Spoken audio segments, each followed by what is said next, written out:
Okay guys, I told you I would make you a video on how to calculate the worksheets that were posted. As a reminder, these calculations that you see here that I will have written out on my sheet are exactly what is in the quiz and the worksheets in the feedback area. Hopefully you're able to see that, but I'm going to go ahead and walk through some of these problems.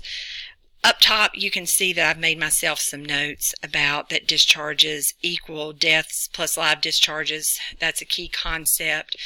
Remember that discharges, even though it might not necessarily say it means total number of discharges. And if you've got live discharges represented in your table, you need to go find the deaths to make sure you have the total number of discharges. In this particular example, where you just see the discharges listed right here and there's nothing that says live or anything, you can go ahead and assume that that's the total number of discharges. Let's talk about DOAs. DOA stands for dead on arrival. DOAs don't receive any services because they were never an inpatient, right? So if your patient was dead on arrival, they weren't admitted to your hospital as an inpatient. All right, everybody got that? They may be in your hospital in a morgue, but they weren't admitted and receiving services, which is all about the census, right? So that's DOAs. Fetal deaths, hopefully some of you went back and checked in your glossary to figure out what that was, but a fetal death is the same thing as a DOA, but in the form of a newborn. So this indicates that when the baby was born, that there were no signs of life, and so it's classified as a fetal death, and it was a fetal DOA, in other words. So in lay terms, we typically call this a stillborn. Now, since you're on this side of the house, we're calling it a fetal death. So those are some reminders of what those definitions are. All right, so number one talks about the hospital census, and you see that I've got the three answers right here, but we're going to break down what you see. So hospital census, the beginning census was 456 on May 3rd. On May 4th, we had all of this activity. We had 58 admissions, 45 discharges, 6 A&Ds, which remember that's one of our abbreviations for admissions and discharges, and 3 DOAs. And so A asked us to calculate the census for May the 4th. Now this is census. This is head in the bed census, how many people are at your hospital during census taking time, not your admissions and discharges, nothing else, just how many heads you've got in the bed. So we're going to start with our beginning census, 456. To it, we're going to add 58 admissions, right? And we're going to subtract our 45 discharges. And on May 4th, we should find 469 heads in the bed. B asked for the daily inpatient census for May the 4th. I normally just know that it's going to be the census plus the A&Ds, but I'm going to write it out for you again. So I'll write it out over here. We're going to start with 456, right, as our starting census. We're going to add to it 58 admissions, subtract out the 45 people that left. All right, so it's very similar, right? The differences between daily inpatient census and census are, remember, we need to come grab the people who receive services in between census taking time to have an accurate representation of the services and the people that we saw on that day. So to that, we're going to add 6.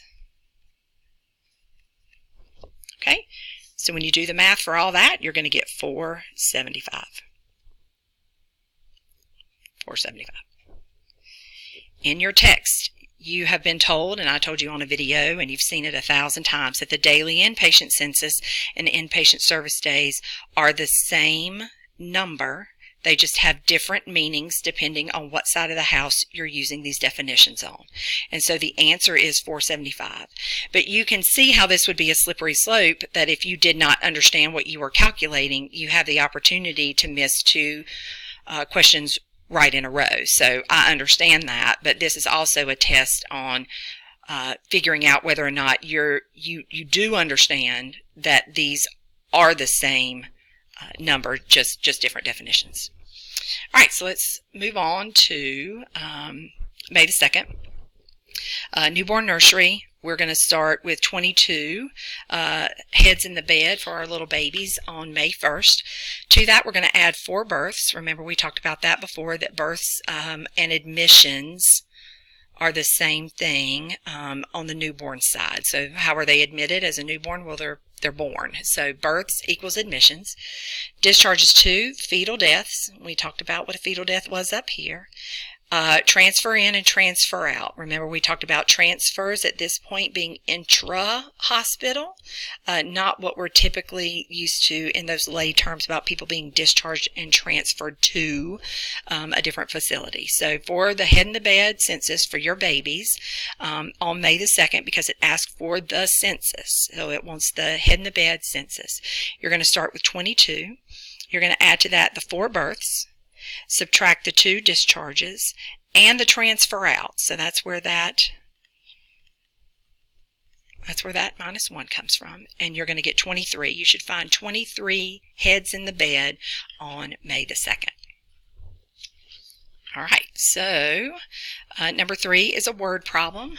I know we love those, so you'll see a glimpse into how I kind of organize myself here on the side and what I underline, and how you'll see where I strike things out, because word problems are really good about giving you a lot of additional information that you don't need, right? So our word problem says a hospital has a total of 100 patients at midnight on July 1. On July 2nd, 2 patients are admitted in the morning and discharged in the afternoon. Another patient is admitted at noon but expires at 4:30 that same afternoon. A patient who was admitted 2 days ago is transferred to another hospital on July the 2nd. No other patients are admitted or discharged.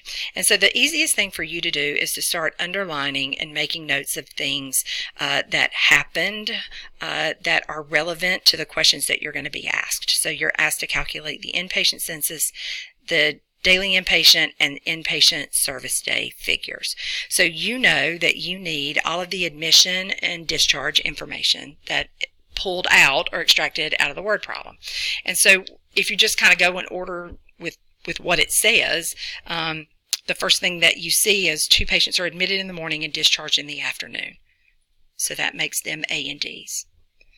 Another patient admitted at noon expires, fancy word for dies, at 4:30 that same afternoon. So I did admission and death. So for A and Ds, I have a total of 3. A patient who was admitted 2 days ago is transferred to another hospital. We've talked about this. That word transferred means that they were discharged and transferred to another hospital. So we've got 1 discharge. No other patients are admitted or discharged on July 2nd. So all we're working with are 3 A and Ds and 1 discharge.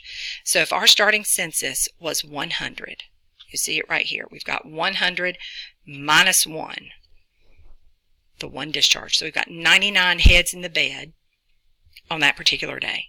The daily inpatient census, remember, asks us for the information with the head in the bed census, but to it we have to add the admission and discharges, which out of the word problem we have 3. So that ends up being 100 minus 1 discharge, because we didn't have any admissions, right? Plus 3 A and Ds. And your answer is 102. Inpatient service day figure, 102, because we know that these 2 are the same number. The definitions are just different. All right, so number 4. Let's make some adjustments here. Hang on a second. Okie dokie. So number 4 asks us to calculate the inpatient census at midnight. And it tells us, let me flip the page. Actually, it has these 3 over here that it's asking us for: the inpatient census, daily inpatient census, and inpatient service day figures. But what I'm going to do is show you how I've gotten myself organized on this side with basically this register of patients and how they fall out. It's very important for you to do this first. I go ahead and get them into a category, and here you can check yourself and see if you got them in the right place. If your numbers are different than mine, then you counted someone wrong or didn't count them, and hopefully this will be helpful. So on August the 2nd, Adams was admitted, Barnes was admitted, Carlson was admitted but discharged at 6 p.m. So Carlson becomes an A and D. Duran was discharged. Edwards was discharged at 3:30. Duran was discharged at 3:30. Edwards expired, which is big and fancy for died, at 11:15. And then Foster was admitted at 1. G. Foster is a newborn, and what do we know about newborns? We don't count newborns unless we're talking specifically about the newborn census. Horn is a DOA, and we've just learned with DOAs that they're dead on arrival. They don't receive services, so they're not admitted. So if you go through your roster, you should have 3 admissions, 1 A and D, and 2 discharges to be able to calculate your work.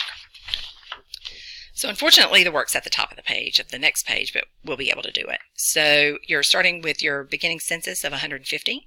You're going to add to it the 3 admissions, and you're going to subtract those 2 discharges, and you're going to come up with 151. The daily inpatient census asks you to take into account the A and Ds, and so I'll write it out again longhand on this side. I just add the A and Ds to it and get the next answer. But we're going to start with 150. We're going to add those 3 admissions. We're going to subtract those 2 discharges, and we're going to add the, I think it was 1, let's go back, 1 A and D for 152. So hopefully that's helpful. Again, we didn't do anything with the newborn because it didn't specifically ask us to do anything with the newborn. And we're not doing anything with the DOA because we know DOAs are not admitted and don't receive services.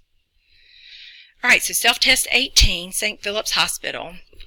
Before you see everything that I've written here, you were just given a series of months and a listing of inpatient service days and bed count, which at this point is extra information. And so you're asked to calculate the average daily inpatient census for the 3 periods, which you're using the formula that's located in Chapter 3 for calculation of average daily inpatient census, which is number of inpatient service days over total number of days in the period. Remember to follow your formulas.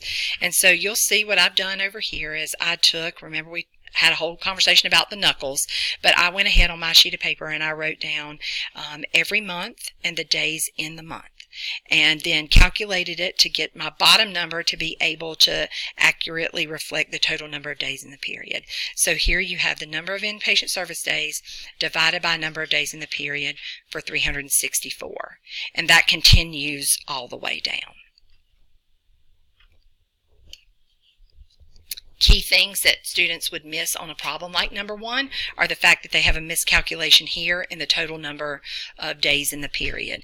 Missing days, adding too many days in, thinking you might know the days without actually adding them up. Those are things that are typical for students beyond just calculator errors, but I would say most of the time it's this bottom number that tends to cause students a little bit of trouble. All right, so number 2 says a 250-bed hospital with 20 newborn bassinets records the following inpatient service days for the month of March. And this is really nice, y'all. You've been given the number of inpatient service days. You know, in these other problems, you can see how it begins to layer that you're asked to calculate them, and then, you know, the next step is to turn around and use them in a formula. But right now, it's been pretty nice that you've just been given the number and you just have to create the formula. So again, it's asking for average daily census of adults and children, right? Average daily adult and children census. And so that's back to your formula, total number of inpatient service days over number of days in the period. So again, check yourself. Did you get 31 days in March? Average daily newborn census, again the same thing, total number of inpatient service days divided by number of days in the period. Again, double check that you've written the right thing. Sometimes it's folks not punching the numbers right into the calculator, but it really is just this simple. It's the total number of inpatient service days which were provided over the number of days in the period, and you have to know there are 31 days in March.